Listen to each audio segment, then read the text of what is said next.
we're trying to do is find parameters of orthodoxy, how we define what is orthodox or not. And what that really is, well, to really start with, it really is what we're looking for is a theological group identity.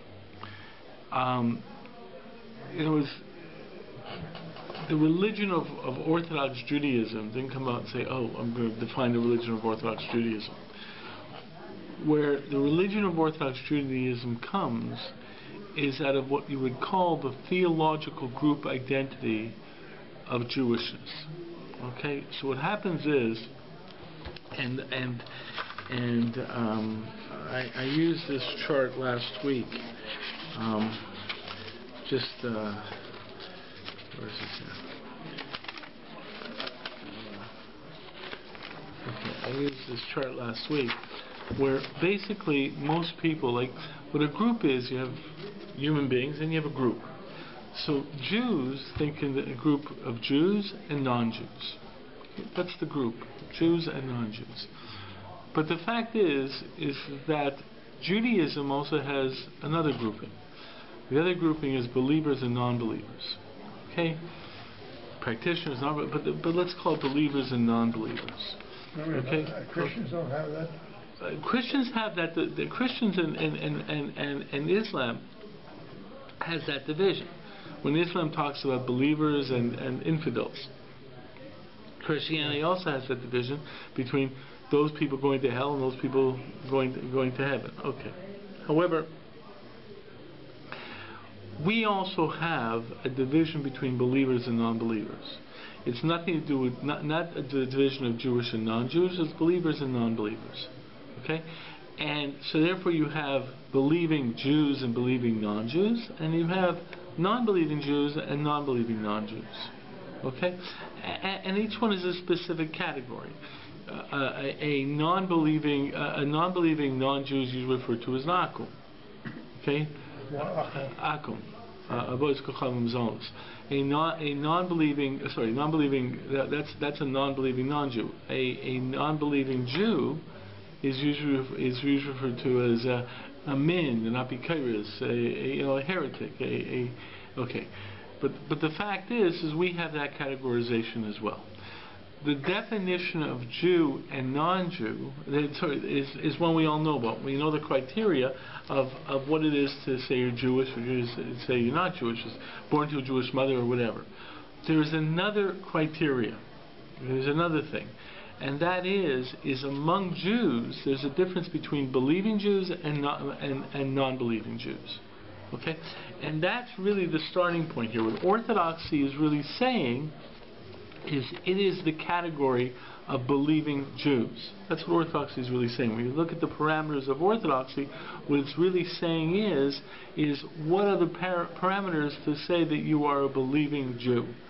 But are there not different definitions of what a believing Jew has to be? Yeah, we'll get that's what we have to get into.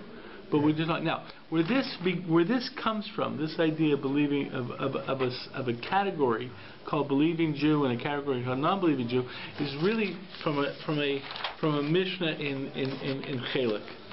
Chelik is the last or the second last parak of Sanhedrin, tracts of Sanhedrin.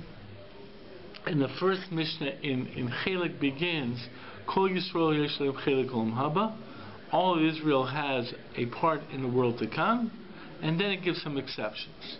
Now, what that seems to say is that if you are a person who is a member of Israel, okay, within a certain category, you are deemed to be someone who receives Olam Haba. Now, what that means is a group identity.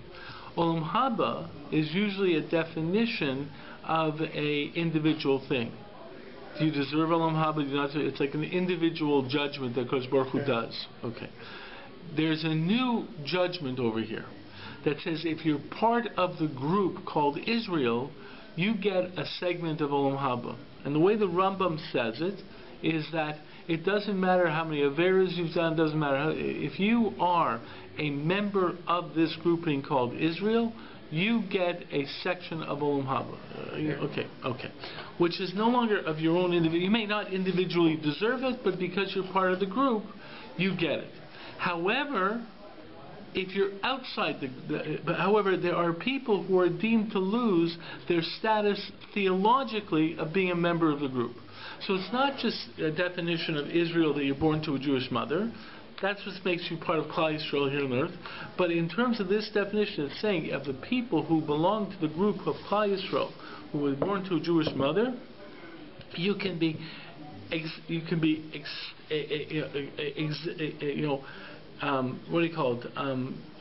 separated from the group if you do certain things. And the Mishnah again goes on to say a few things. If you deny that there's the resurrection of the dead, different things like this. Okay, that's where the Rambam in his commentary in the Mishnah presents his famous 13 principles. Yeah. And what the Rambam basically develops here is that if you believe in these 13 principles, you're part of the group. And he actually says this: even if you do every avera, you do sin every avera, but you still believe in the 13 principles, you are deemed to be part of the group, and you get a chelik Olam Haba. You eat treifas, you sleep with everyone, you don't keep Shabbos, whatever. But if you believe in the 13 principles, you still get Olam Haba. However, if you don't believe in the 13 principles, you are deemed to be theologically outside the group. Okay? Yeah. And that means that you no longer get Olam Haba. So the Rambam develops this idea of theological group, and it's based upon the 13 principles. Then he says something absolutely powerful. He says that if you're a member of the group, a theological member of the group, you're actually a member of the group in good standing in terms of having all the rights of a member of a group. So you can do all the affairs in the world, but you're supposed to be treated. But you have to treat someone who's a Baal Averes. You have to treat him. You have to love him like he's a Jew, and so forth and so forth. But he says a person who doesn't believe in the 13 principles, his language is mitzvah lasono. There's you have a commandment to hate him, and you're not supposed to be nice to him, and so forth and so forth. He is to be treated as a person outside the group. So in terms of the chart I made last week, if you're in this category, non-believing Jew, according to the Rambam, you basically are deemed to be a criminal who is to be treated as outside the group. Okay, even though he is a Jew, he is not theologically deemed to be in that Jew. So he's a Jew not in good standing. So what you have is a Jew in good standing, Jew not in good standing, for the purpose of saying, do you have the rights of being treated like a Jew? Okay. So now this is what Hecht says, and really what that really is saying is with this theological grouping, he's defining the parameters of Orthodox Judaism. Because what Orthodox Judaism basically says is we are maintaining the theological definitions of the group. Okay, that's really what Orthodoxy is saying. We are maintaining, this is our understanding of, we are maintaining the theological definitions of the group, Israel, for the same principles that have always existed, and therefore someone who is outside this theology is not a theological member of the group. However, there's a caveat on that. In Hilchos Mamrim, the Rambam adds a certain caveat. He says that... What does Mamrim mean? What? Mamrim is what do you call it? Mamrim is challenging its laws dealing with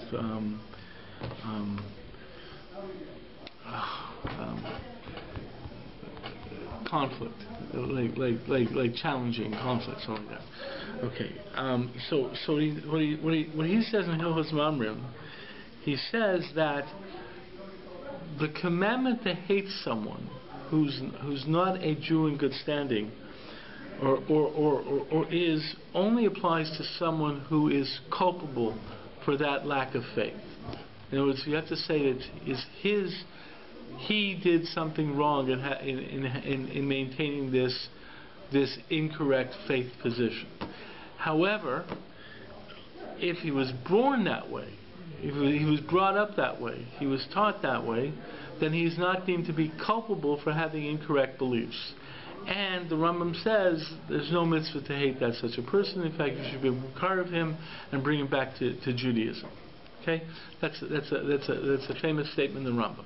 So the Rambam basically is introducing a division in the non-believers.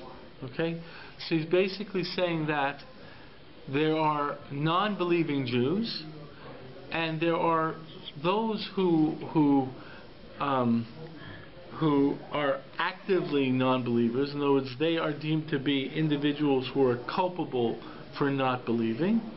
And then there's those who basically were brought up that way. Now, the truth is that how to define it in our world today is a little bit more difficult. Because even if someone is, I argued last week, even if someone is brought up from, I would not say that if he becomes not from, he's in the category of the people that you should hate, because the influences of our external society. The truth is there's a famous Chazon Ish that says that without open miracles, you really can't call anyone a true min, a true heretic today.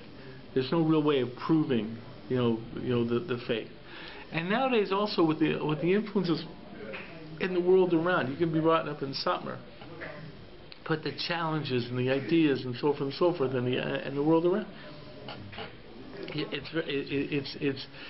can argue the only one who knows if someone is culpable for not doing anything is really a Kodesh Baruch Hu. That's the only one who knows. So if I see someone brought up from and he's no longer from, he's also someone who I don't hold him culpable. It's the Kodesh Baruch Hu's cheshbon. It's not mine. But what happens is that there's an interesting issue here. The Rambam says that the person who is not culpable, there's no mitzvah to hate them. But you can ask the question, though, does that mean they get olam haba? Okay, and what the question comes down to is this: is that you have a situation where there is a proper faith. Okay, there's a proper faith, and this person does not have the proper faith. So what is his theological category? So it seems, according to the Mishnah statement, and the Rambam statement is if you don't have the proper faith, you're theologically outside the group. But then he sits in and says, but you're really not responsible for that if you were brought up, without. Okay. So there are two ways of understanding it. One is what you would say is the criteria is an active criteria. In other words, to be theologically part of the group, you have to it's an active thing, you have to believe in the principles of the group. If you don't believe in the principles of the group, well, maybe, you're not considered to be someone I should hate, but that doesn't mean you're part of all, you get olam haba. In other words, you still are lacking what you need to get an olam haba, which is the correct beliefs. So it could be something where it's an active type of thing. In other words, it says when the Mishnah says all Jews get olam haba unless you don't have this belief. It could mean if you don't have the belief, you don't get olam haba because it's necessary to have that belief. It's like you want a cup of coffee. You need the $2 for the cup of coffee. You don't have the $2, you get a cup of coffee. I'm sorry, it's not your fault. I mean, you just don't have the criteria to get blah, blah, blah. That's one way of understanding it. There's another way of understanding it, which is that you're a member of the group, unless what you're lacking, you are culpably responsible for lacking. So in other words, it's sort of like a passive type of thing. That you are part of the group, you would get olam haba. If you culpably believe in the wrong things, then you're outside of the group. But if you just happen not to believe in the wrong things, you're still part of the group. Now this is a tremendous issue throughout halacha. Okay, is group membership, the theological group membership, Does it demand that you have the correct theological principle in many ways, or is it the issue that you can leave the group if you are culpable for not having the incorrect reason? Let me give you an example. Give you a couple of examples. We say that an aid, has to be Shomer Shabbos, right? Okay. So the truth is that's generally the general halachic principle, that an aid has to be Shomer Shabbos, okay, which basically means, now when they say Shomer Shabbos, it would seem to imply that the definition of the group is based upon action. Because what you're really saying is an aid is a person in good standing. It comes down to the idea that if a person who's not Shomer Shabbos is considered to be a kofer b'kol Torah kula, is a person who challenges the entire Torah. Now, is it because he's not Shomer Shabbos? In other words, the definition of the group is based upon behavior. Okay, that would seem to be it. A Shomer Shabbos is based upon behavior. The truth is, Rashi makes a powerful statement in Chulin. The Gemara Chulin, what Rashi says is that the reason a person who is not Shomer Shabbos is considered to be a kofer in the entire Torah is because he denies Ma'aser Bereishis. He denies the creation. So in other words, what is Shabbos about? Shabbos is a testimonial to God creating the world in 7 days. So therefore, what Rashi seems to say is the definition of the reason that Shomer Shabbos becomes so significant is because Shomer Shabbos is a person who's Shomer Shabbos is someone who believes, and a person who's not Shomer Shabbos is someone who denies God the Creator. That's what Rashi says. Therefore, it's because he denies God the Creator that the non-Shomer Shabbos person is deemed to be outside the theological group. Let me try something. Yeah. If I can understand that accepts that the world was created by the Almighty. Yeah. But whether these laws and regulations created by the rabbis are necessarily correct, and if they're conflict and so forth. So maybe why should I believe this? Right. Okay. So the fact is that's you see. What Rashi is saying the example of believing in one God, but what you're saying is that not being Shomer Shabbos might mean a lack of another necessary belief, and therefore the person would still be outside the group because it's a necessary belief. If you don't believe in Torah Sinai, according to the Rambam, you're outside that also places you outside the group. So the fact is this is a question that came up in the 1800s. Concerning non-Shomer Shabbos, okay, and I'm going to compare the example with Adis to the example with a non-Shomer Shabbos person touching wine, okay. There's a question that if you look in the halacha, a non-Shomer Shabbos person really has a din of a non, in many standings, including touching wine. A non-Shomer Shabbos person who touches a wine, you can't drink the wine. Okay, in fact, I just saw an article, it's an interesting article, whether a non-Shomer Shabbos person can drink wine for himself. In other words, the question emerges, if you're, let's say, having a Seder, and you have non-Mavushal wine, can you give a non-Shomer Shabbos person wine to drink at the Seder?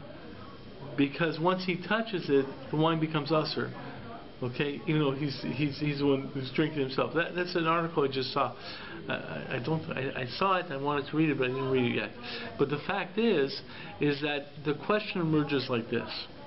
In the 1800s, the question came up about non-Shomer Shabbos individuals, and I think it was the what was his name? Shimshon Fol Hirsch's Rabbi. Oh, didn't even see him. Oh, gee, I forget. Okay, Batchellinger, I think his name. But anyways, he came out with a statement that said that a non-Shomer Shabbos person b'zmanenu is not the same as the non-Shomer Shabbos person in the halacha. in the halacha, they're talking about non-Shomer Shabbos individuals who are making a theological statement by not being Shomer Shabbos. That's what the Gemara is talking about. Because if you weren't Shomer Shabbos, the Jewish world was Shomer Shabbos. If you weren't Shomer Shabbos, you were leaving the Jewish world. You know, like a Spinoza. You know, and you were making a statement theologically. Okay, anyways, but he said, Bismanenu, a non-Shomer Shabbos person is like any other person who does Averos. Okay, so therefore a lot of people say in our world today, if a non-Shomer Shabbos person touches yain that is not mavushal, you can still drink the wine. Okay, now here's the distinction here. By Eidos, we insist that our Eidim be Shomer Shabbos. You can't have Eidim that are not Shomer Shabbos at a chasna. Okay? On the other hand, by wine, we have this argument that says a non-Shomer Shabbos person who touches wine, it's a different halacha. That it's still okay. So what's the distinction between the two? And by the way, there are some shitas, some minority shitas, who say non-Shomer Shabbos person could be an aid, okay, based upon the same principle. And really, what you're dealing with is the following, okay? It comes down to not being Shomer Shabbos is the action indicates a belief. That seems to be the original principle. That's what Rashi was saying. You bring up other issues, but it's not because of the behavior. It's because of a theological non-acceptance of the theological principle. At least that's what it seems to be. The fact is, though, there may be two reasons for this. It might be because a person basically denies the faith and is culpable for denying the faith, and it would be defined as an active statement of the person denying the faith, or it might be that it's passive. It's not that the individual is actively denying the faith. He just doesn't believe it. He just says and he was brought up not to believe it. So the question emerges. And therefore this becomes part of the issue, is to be part of the theological grouping, you need this, okay? So if you're absented for any reason, you're not part of the theological grouping, or is it that you are part of the grouping unless you take a stand adamantly against the theology and are culpable for that stand. And that seems to be the difference over here. What's happening is in the case of Eidos, what we're usually saying is that in order for you to be considered an aid, a proper witness, we want you to make an active statement of being part of the group. Okay? If you're going to be an aid, we want an active statement. So if you're not Shomer Shabbos, it's not that we're saying you're culpable for being out Shabbos, we're going to punish you. We're saying you're not making an active statement to be part of the group, and therefore you can't participate in the legal aspects of the group, such as being an aid at a chasna or whatever. But in terms of touching the wine, it's not that. It's that if you are someone who is taking an adamant stand against our theology, then we won't let you touch the wine. But if you are an individual who basically doesn't believe, but it's not like an adamant statement against, that we're not willing to sit there and say that you have a din of a non-Jew in terms of touching the wine. And this is something that comes up in terms of the parameters of Orthodoxy in terms of individuals. And there's other cases like this. The questions come up with an individual. How does Orthodoxy look at the individual? In certain situations, it says he is to be treated with all the rights of a Jew unless he's made an adamant statement against the faith. There's other situations that say he does not have the theological rights of a Jew because he doesn't have the theology.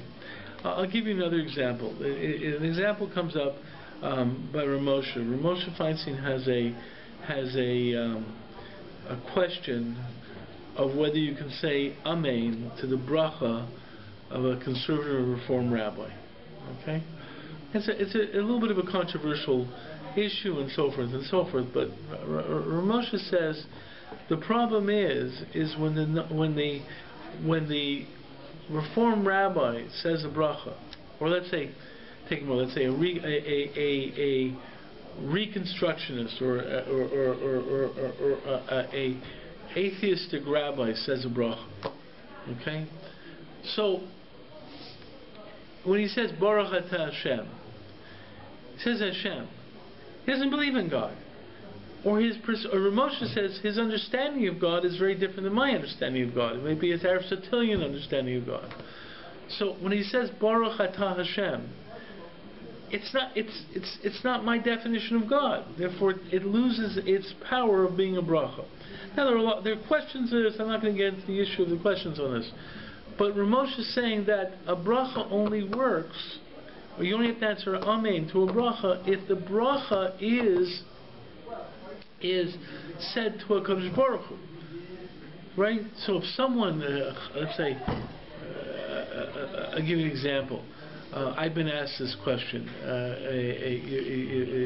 Jews for Jesus puts out a pamphlet, and they have Yud Kei Vav Kei on the pamphlet. Okay, what do you do with the Yud Kei Vav Kei? So the truth of the matter is when they printed Yud Kei Vav Kei, they didn't have in mind Kodesh Baruch Hu. They had in mind whatever vision they have of their God. Okay, so the truth is you have to treat that pamphlet with the same type of respect. And Ramosha brings it down from example from the Gemara. It's a Gemara in Shabbos, I believe. Sefer Torah Shekasav Apikar is Sarch L'Yisrof. That a Sefer Torah is written by a heretic you have to burn. And Ramosha's argument is because the names in that Sefer Torah don't have a kedusha. Okay, and the reason is because when they were written without not in thought of God. They were written as something else.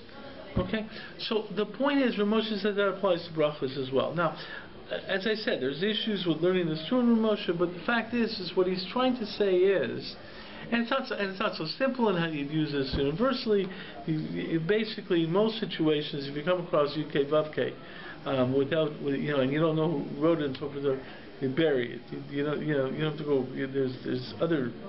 There's still looks like the Shem Hashem. So there's issues how to do it. But if you know it was written by an Apikaris, but what he's saying is that in certain halachas you absolutely need the proper theological definition to say that it is within the fold. Okay, the absence of this proper theology, regardless of the reason. It could be, and Ramosha actually asked the question: what happens if the conservative rabbi is a Tinnik Shenishba, is one of these people who was brought up, not knowing Torah and so forth and so forth. Then he learned somewhere and found out and became a conservative rabbi or a reform rabbi, and says Ramosha says, treat him nicely and so forth and so forth. But his bracha still is absent the necessary theological condition of knowing God. Okay, so there's certain situations in the halacha that if you're absent knowing the theological definition, the individual is considered outside the theological pale. There's other conditions where the person is only considered to be outside the theological pale when the person is deemed to be culpable for being outside the theological pale. Now, that deals with individuals. Okay, that deals with how Orthodoxy looks at non-Orthodox individuals. Certain situations, the fact that that they don't abide by the theology means that you are outside the pale. Certain situations, the fact that you don't abide by the theology, but you're not culpable for not abiding by that theology, that doesn't put you outside the pale. Okay, so that deals with the individuals. The question emerges is what do you do in terms of the theology itself? And that's where you get into the issue. Obviously, even someone who's outside the pale or who has the incorrect theological reasons but is not deemed culpable, cannot be an individual who's involved in defining what is the parameters of orthodoxy. In other words, these all deal with the individual situations and how you look at individuals who are within, whether they're, how orthodoxy looks at the individuals. But the fact is in terms of defining the theological pale, that needs someone who is within who is within the pale. So in order to find the people who can decide on these parameters, you have to define the pale. So that's really what you're working on. Okay. So the fact is, I've already mentioned one definition as Shomer Shabbos. So most people would look at it and say the definition is behavior. If you act orthodox, you're orthodox, whatever. But the fact is you see from the Rambam that first of all, I already pointed out that a lot of people bring down Shomer Shabbos. It's not because of the actions of Shomer Shabbos. Is that the belief that if you're not Shomer Shabbos, it reflects something theologically. Okay, so usually behavior is not the way it's a simple way of telling the definition. Behavior is more like the way you can tell the criteria, but it's not the criteria. The criteria really seems to be, according to the Rambam, philosophy, theology. Okay, so you have to come up with what is that definition of the philosophy. Okay, so but you can sometimes use behavior as a quick way of determining it. Okay, so that seems to be the idea that it's not behavior, it's defined by what you believe, and that's what the Rambam seems to imply. Okay. There is another step though that makes it more complicated. In Hilchos Tshuva of the Rambam brings down the idea of who's called a min. Okay? A min, which is a heretic. And one of the definitions of a min is Ha'omer sheyesh sham ribon echad, says there's one God, aval shehu guf ubal tmuna, but that he has a body and has Bal Tmuna seems to be someone with a picture, but basically has a form, has a physical form. Okay, so that's what the Rambam says. Now, in his, what does that mean? He has a. In other words, the Rambam says that God cannot have a body; he cannot have any physical elements. Okay. Okay, so the Rambam is repeating over here that a min is someone who says that God has physical elements. Okay, so right off the bat, the concept of a Jesus, right, which has a physical element to it, Rambam says that would put you outside the pale. That's why he believed Christianity was to be outside the pale. Okay, because I should go beyond that. He didn't, obviously Christianity was outside the pale, but he also believed Christianity was clearly avodah zarah, because one of the things of Christianity is they gave physical form to the deity. Okay, so the Rambam says if you give a physical form to the deity, okay, you are considered to be outside the pale. You are considered to be a heretic. Okay, that's the Rambam. Now physical form doesn't just, it can encompass a lot of things, whatever that means, but it doesn't just mean our physical form. But if you take some aspect of physical, now the Rambam might take it to mean when it talks about etzba Elokim, the Rambam would also consider the emotions to be something physical as well. Okay, so the Ravid says something very powerful in this Rambam. He says, Avram Omer, the Ravid says, V'lama kara l'zeh min? Why does he call someone who says that God has a physical form, why does he consider him to be a heretic? Okay, v'kama gedolim v'tol b'menu, many people greater and better than us, halhu b'zu ha'machshavo, hold this thought. Okay, the fi masha ra'u b'mikros, from pursuant to what they saw in psukim and in sources, the Yosri masha ra'u b'divrei hagados mashbashvus deos, and also more what they saw in Agadata about God in terms of emotions and stuff like that challenged ideas. Okay, what the Ravid is saying over here is is that the Rambam says that if you say that God has a physical form, you are outside the pale. And the Rabbi says, why would the person be outside the pale? Because there are many people who were good people, good frumme Yidden, who gave God some type of physical form. Okay, whatever that means. Okay? Okay. Now, the point is what the Rabbi is saying is, and why did they say that? Because they got it from their learning. Okay? There's Agaditas and stuff like that. You read Etz Ba'Elokim, you read God getting angry, you read all these Agaditas. God getting angry to the Rambam would be giving God a physical form, because he believed the emotions were physical. So the point is that it's a challenge. So what exactly does that mean? So the Rabbi says that there's aspects of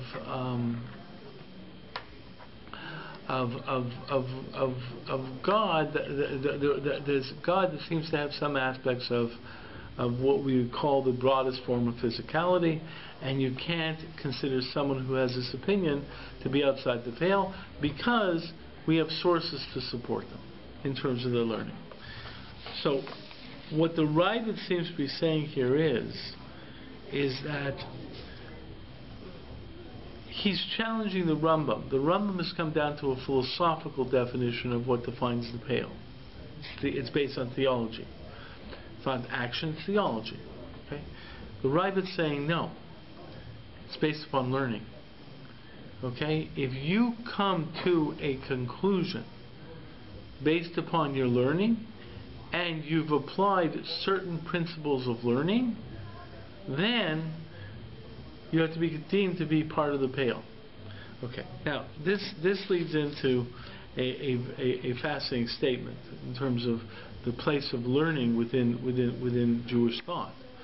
Okay. Now the truth is that what's he saying? You get it from learning. So the first thing you would start with is the Torah Shebechtav. Because in Torah Shebechtav, then you have to say that's got to be a source. Okay. The point is, though, is that type of fundamentalism based upon just Torah Shebechtav is already outside the pale of Orthodoxy, because the Karaites believed only in basically in the written Bible, and the Prushim, the forerunners of Orthodoxy, rejected the Tzaddukim, the Karaites, as being part of the within the pale. So what's necessary, and this is something that's pointed out in the Gemara in Shabbos, there was a non-Jew who wanted to convert to Judaism, and he came to Shammai and said, how many Torahs are there? And he said, it's Gemara Shabbos, I think 31a, and he says, how many Torahs are there? And Shammai says 2, Torah Shebechtav and Torah Shebal Peh. And the non-Jew says, convert me on the fact that I accept Torah Shebechtav. Only Torah Shebechtav. And Shammai kicked him out. Guy went to Hillel, and Hillel said, the same thing happened. How many Torahs are there? 2. Torah Shebechtav, Torah Shebal Peh. So he says, convert me on the fact that I accept Torah Shebechtav. And Hillel said, okay, fine. But you have to learn first. You have to learn. Okay. So he sat him down and taught him the Aleph BAYT. So Aleph BAYT Gimel. Now go home and study the Aleph BAYT. Okay. Next day the guy comes back, and Hillel says, "Okay, show me what you learned." So the guy sat down, pointed to an Aleph, said, "This is an Aleph." Hillel said, "No, it isn't. That's a Taf." The guy pointed to a BAYT and said, "It's a BAYT." No, that's a Shin. He says, next one is a Gimel. No, that's a Reish. And Hillel basically switched around the order. He said it's a different name and a different sound with each letter. So I mean, I'm teaching you the Aleph BAYT, and I say, here's an Aleph that has no sound. Here's a BAYT that has a bus sound. You go home and practice. You come back the next day and say, here's an Aleph that has a tu sound. Okay, so you're messing me up. What is it? Is that? So Hillel says, oh, you trust me on the way it sounds? Trust me that there's a Torah Shebal Peh. Hillel was making a remarkable statement. A book by itself has no standing. when you take a chumash and say this chumash is divine, from what? Because the book said it? It's not because the book said it. It's because someone told you that it was divine. Okay? So the fact is, anything written only has validity from what was told to it orally. If you're going to say the Torah Shebechtav is divine and therefore it's the Word of God, the only way you know that is because someone orally told you that. There's always got to be an oral tradition that you trust first before you find a written tradition. So that's a classic proof for Torah Sheba'al Peh. That in other words, what Hill is saying is that there always has to be an oral accompaniment to a book to give the book validity. Okay, a book by itself doesn't have validity in this world. Okay, so therefore he's saying that there had to be a Torah Sheba'al Peh. So the point is there are certain principles of study within Torah Sheba'al Peh that are acceptable. And that seems to be what the Rabbi is saying. The Rabbi is saying it's not any type of study, but he would sit there and say there are certain acceptable forms of study of Torah Sheba'al Peh, within the parameters of Torah Sheba'al Peh.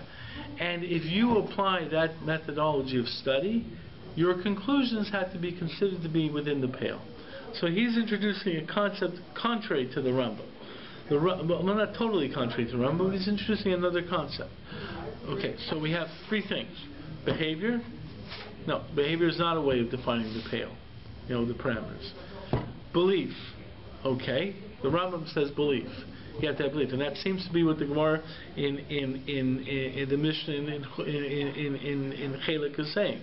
You have to believe in the resurrection of the dead. There's certain belief principles that are necessary to be part of the theological group.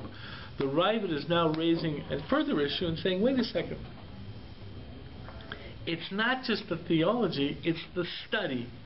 In other words, you can come to a conclusion through certain study methods, and through that study methods, you have to, the study methods have to be within, will define the parameters.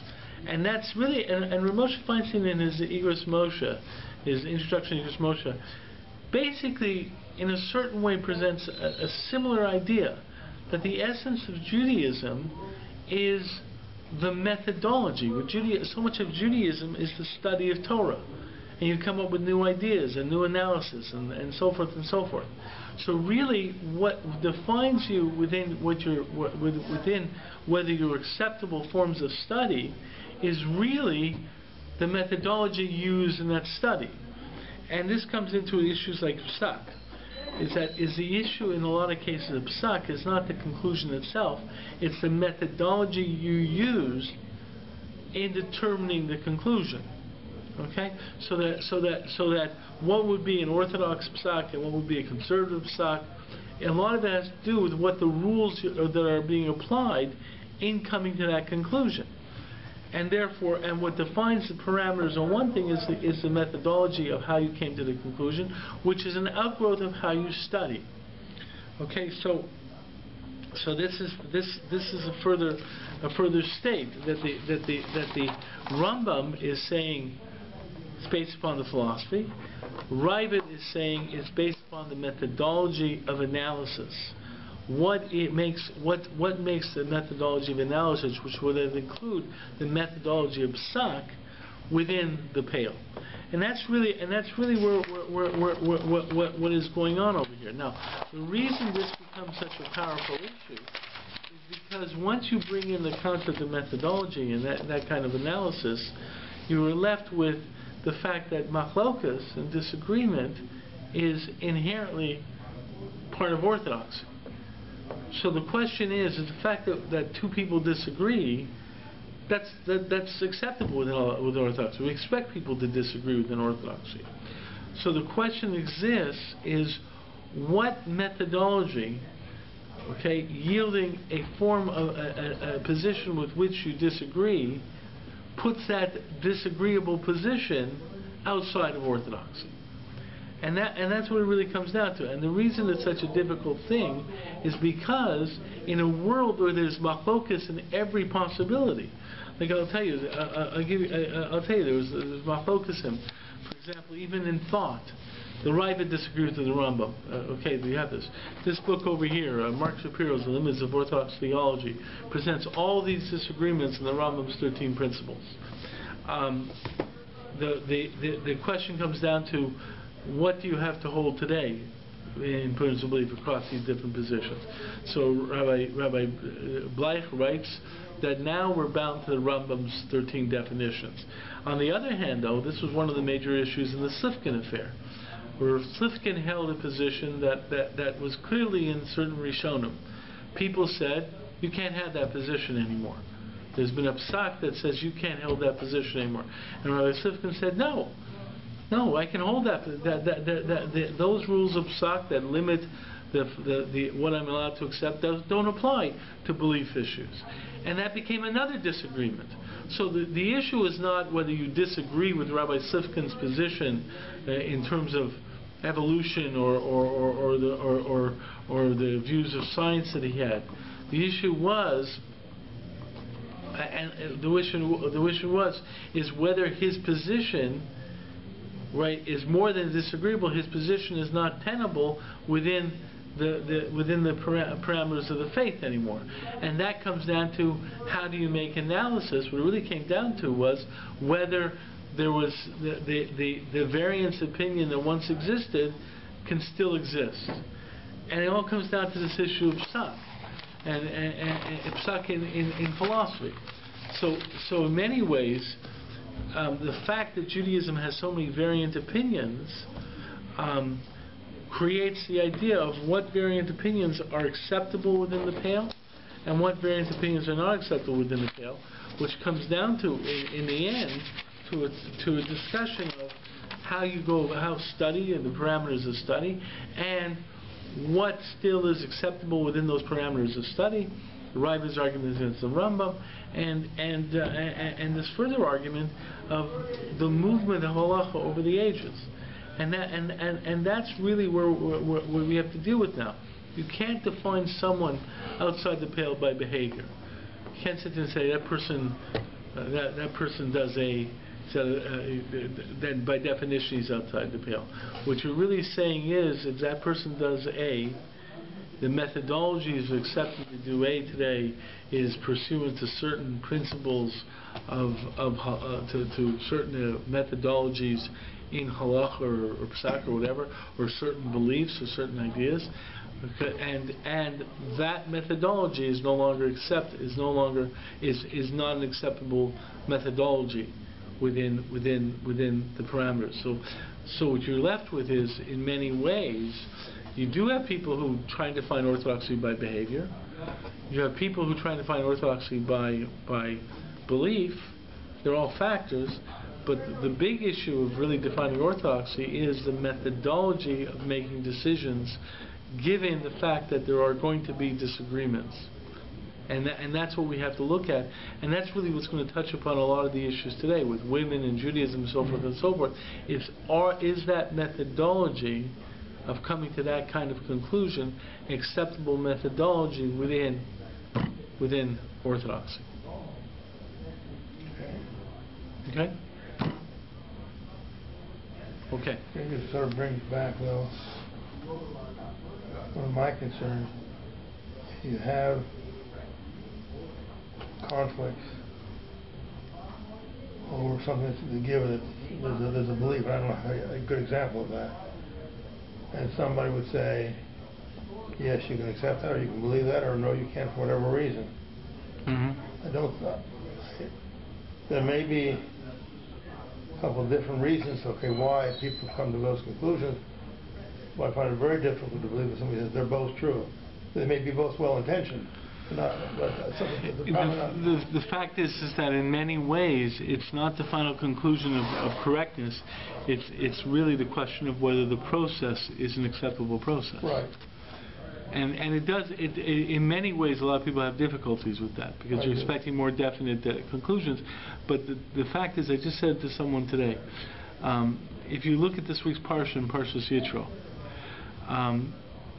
you see that they choose a system. In this week's parsha, they choose the system, and Yitro seems to be praised for saying, here's a system of the courts, and not everyone should go to Moshe Rabbeinu.